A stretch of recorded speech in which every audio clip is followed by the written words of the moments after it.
Hi everyone, welcome to Board Game Revolution Sneak Peek series. My name is Marco and today we have an extremely special treat for you.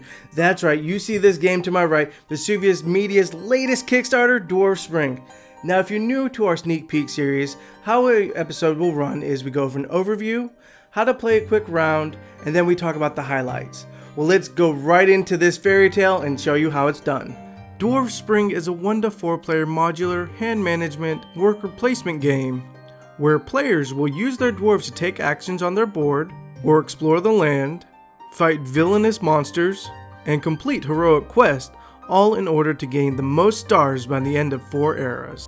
Each era of Dwar7s Spring is played over 3 phases: production, action, and end of era. In the production phase, players will grab 1 resource for every revealed building.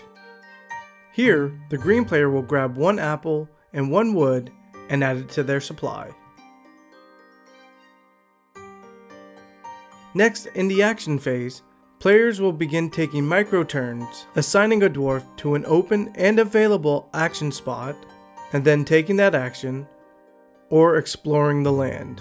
Here, the blue player decides to take the fairy action and draws 1 fairy card.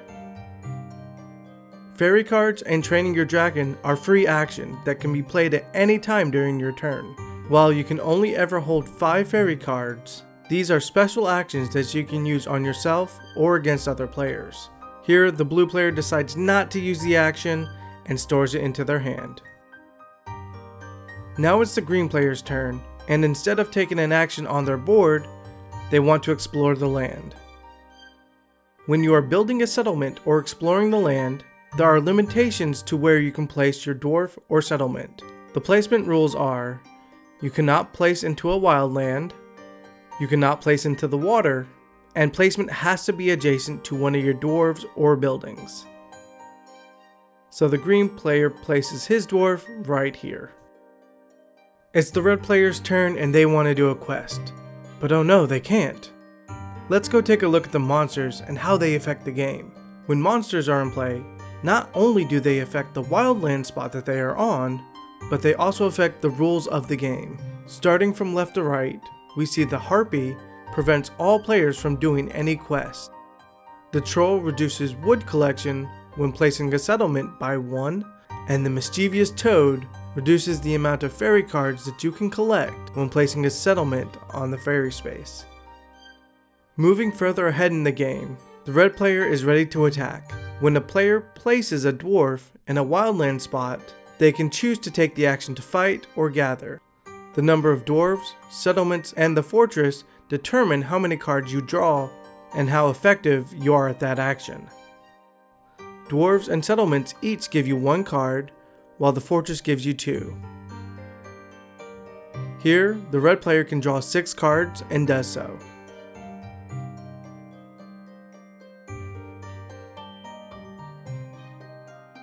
You will reveal all your cards face up and count the number of axes. If you have equal to or greater than the monster's health, the monster dies and leaves the table. You'll put the monster card and use cards back into your deck and shuffle.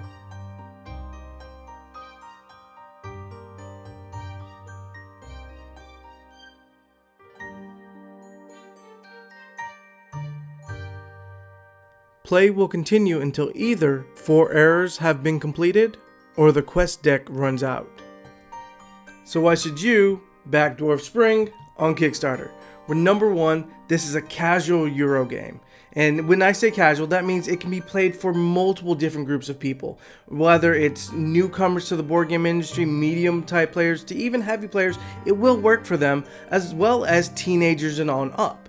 So with this game, it is very straightforward in its actions that you can take. You have your worker placement board where you're taking actions with your dwarves onto certain spots and you're doing those actions. Then you also have the explore mechanic where you're expanding your territory, so you can actually put your settlements on different spots to gain benefits, as well as to take over wildlands when you need to gather or you need to fight monsters.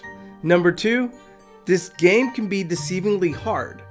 I'm going to give you an example of why I say that. So we had a game that we played where in the monster setup that came out was the harpy and then 2 ogres. Now the Harpy, what they do is they prevent you from doing quests. And what the ogres do is they prevent you from getting wood resources when you're putting settlements down. And imagine having 2 of them. So that means you cannot get any wood, and a lot of your dragons actually require you to, when you train, to use wood. And then you can't do quests to unlock the better characters that give you more strength. So inside of your player deck, you actually only have 5 strength. And if you notice during the play, how we're teaching you how to play, that these monsters actually, all 3 of those are 5 strength to kill. So you actually had to draw a perfect hand in order to take them out. So that led to almost our first entire era where we could not do quests, we could not collect wood, and we just basically had to build up one person onto a spot. So there was kind of that cooperative type of play, but of course you always have that one friend, like I do, who, while you're building up your people to take out that spot for the rest of the group to enjoy the rest of the game, who goes and switches out your player with one of these fairy cards, and you're just like, really? You had to do that? Really, man? And number 3, the theme. So I know I'm supposed to be objective here, and you know, as a preview, I'm not doing a review, but I can't stop myself. This game is cute. It's adorable. I mean, the first player token is Snow White. I mean, it's this little cartoonish Snow White that kind of reminds you of the childhood. She looks like a little kid that you're playing, you know, passing around, and you know, the dwarves, you know, the artwork that's on the baby dragons, or you know, the dwarf you see here. You know, it's whimsical, it's fun, and for those who are around my age, which I'm not going to say what that is, it will really bring you back to kind of like your childhood, which was what Grim Forest was attempting to do in its gameplay, but I felt it kind of missed the mark. But where Dwar7s Spring kind of hits it, because it goes for, instead of a pure fairy tale artwork, it goes for more of that, and this is mainly going to be for US people who understand Animaniac style art, and it's fun. And number 4, replay value. So with a lot of modular games, it has that replay value to it. While you do start with stock cards, you know, a stock setup on your worker placement board, the actual modular board that you're playing on for everybody is always going to be different. You will always have a wildlands in the center, and then from there, moving outwards, 19 tiles, it's all going to be shuffled and mixed together and then placed down. Not only that, your monsters are always going to be different at the beginning of every game because they're randomly chosen, and then you're going to randomly choose 6 more that fit into the quest deck.